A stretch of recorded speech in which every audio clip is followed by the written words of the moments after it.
Welcome back to the channel. Human right counselling session में भारत के मानव अधिकार रिकॉर्ड का रिव्यू किया गया, जिसमें कई देशों ने भारत के मानव अधिकार रिकॉर्ड को बेहतर करने को लेकर सुझाव दिया, जिस पर भारत ने अपनी प्रतिक्रिया दी। आखिर किन देशों ने क्या कहा और भारत पर इससे क्या असर पड़ेगा, बात करते हैं इस वीडियो में। भारत की तरफ से सॉलिसिटर जनरल तुषार मेहता ने भारत के प्रतिनिधि मंडल को लीड किया। भारत के यूनिवर्सल पीरियोडिक रिव्यू के 4 साइकिल में ग्रीस, नेदरलैंड और वेटिकन सिटी ने थर्सडे को भारत सरकार से रिलीजियस फ्रीडम को अश्योर करने और मानव अधिकार के संगठनों और माइनॉरिटीज के राइट के खिलाफ भेदभाव पर रोक लगाने की मांग की। हालांकि इस पर भारत ने कहा कि कॉन्स्टिट्यूशन के तहत सभी समुदाय को बराबर अधिकार मिले हैं, किसी के साथ भेदभाव नहीं हो रहा और जिन संगठनों पर एक्शन लिया गया है वो कॉन्स्टिट्यूशन के तहत कानून का पालन न करने के कारण लिया गया है। इसके अलावा कई देशों ने भारत को लेकर हार्ड कमेंट किए थे, जिसमें लक्समबर्ग ने कहा कि भारत को सभी मानव अधिकारी वर्कर को जल्दी से जल्दी फ्री करना चाहिए।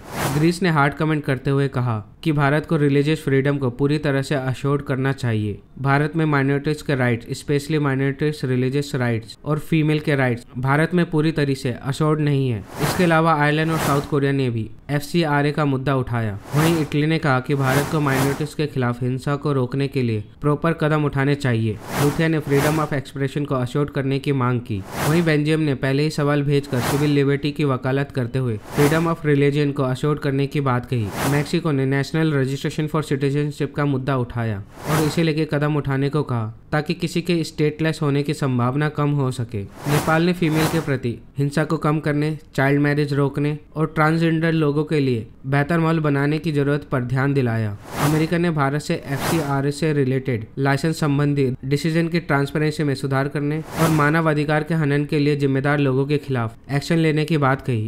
इजराइल ने भी फीमेल से जुड़े हिंसा पर रोक लगाने के लिए कदम उठाने की बात कही।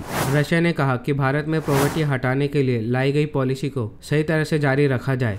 वहीं मालदीव ने कोविड-19 के दौरान मदद के लिए शुक्रिया कहा, साथ ही कास्ट बेस्ड हिंसा को खत्म करने की बात कही। अगर हम इन सब कमेंट को देखें तो ऐसा नहीं है कि कोई भी देश भारत पर किसी तरह का आरोप लगा रहा है या भारत को क्रिटिसाइज कर रहा है। बेसिकली ये कमेंट के थ्रू बाकी देश अपना ओपिनियन शेयर करते हैं कि किन चीज़ों पर भारत को और काम करना चाहिए, जिनमें से कुछ बातें सही है तो कुछ कमेंट बेबुनियाद है। जिसका जवाब देते हुए भारत ने इन सभी देशों को अपना जवाब दिया, जिसमें भारत की ओर से लीड करते हुए तुषार मेहता ने कहा कि भारत में मानव अधिकार की जरूरतों को पूरा करने के लिए अपने लीगल फ्रेमवर्क में बदलाव किया है, साथ ही पुराने कॉलोनाइजर कानून को खत्म किया है। साथ ही कोविड-19 पैंडेमिक के दौरान भारत ने अपने सभी सिटीजन को मुफ्त में वैक्सीन बिना किसी भेदभाव के दिया है। साथ ही माइनॉरिटीज को लेकर सभी वर्ग के लोगों को फाइनेंशियल हेल्प करी जिन्हें इनकी जरूरत थी। इसके अलावा 27 करोड़ वैक्सीन दूसरे देशों को भी भेजी। साथ ही भारत ने 3 तलाक कानून को हटाया। साथ ही रेप और फिजिकल टॉर्चर के लिए सीवियर पनिशमेंट का प्रोविजन रखा,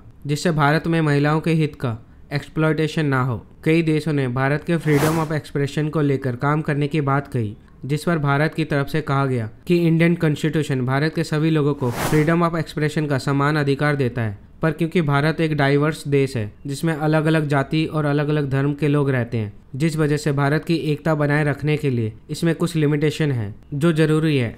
स्पेशली फ्रीडम ऑफ एक्सप्रेशन के तहत भारत के किसी भी वर्ग को हेट स्पीच देने की अनुमति नहीं है। इसके अलावा कुछ देशों ने सिटीजनशिप अमेंडमेंट एक्ट को लेकर चिंता जताई, जिस पर तुषार मेहता ने कहा कि CAA किसी भी तरह से माइनॉरिटीज के अधिकार का हनन नहीं करता और ना ही उनसे इंडियन सिटीजनशिप छीनता है। पर सवाल ये है, जिन देशों ने भारत पर हार्ड कमेंट किया, क्या भारत की नीतियों पर इससे कोई असर पड़ेगा? तो इसका जवाब है हाँ, क्योंकि जिन देशों ने भारत पर अपना ओपिनियन दिया उसमें से अधिकतर देशों से भारत के रिलेशन अच्छे हैं, जिस वजह से उनका ओपिनियन पास करने के पीछे किसी भी तरह का रॉन्ग एजेंडा नहीं है। पर यह जरूरी है जिन देशों ने अपना ओपिनियन दिया उनमें से कितने कमेंट एक्चुअल में सही है और कितने गलत, ये देखते हुए भारत अपनी नीतियों पर काम करेगा। इस वीडियो में इतना ही। अगर आपको वीडियो पसंद आए तो लाइक करो, कमेंट करो और सब्सक्राइब करो। जल्दी मिलते हैं अगले वीडियो में।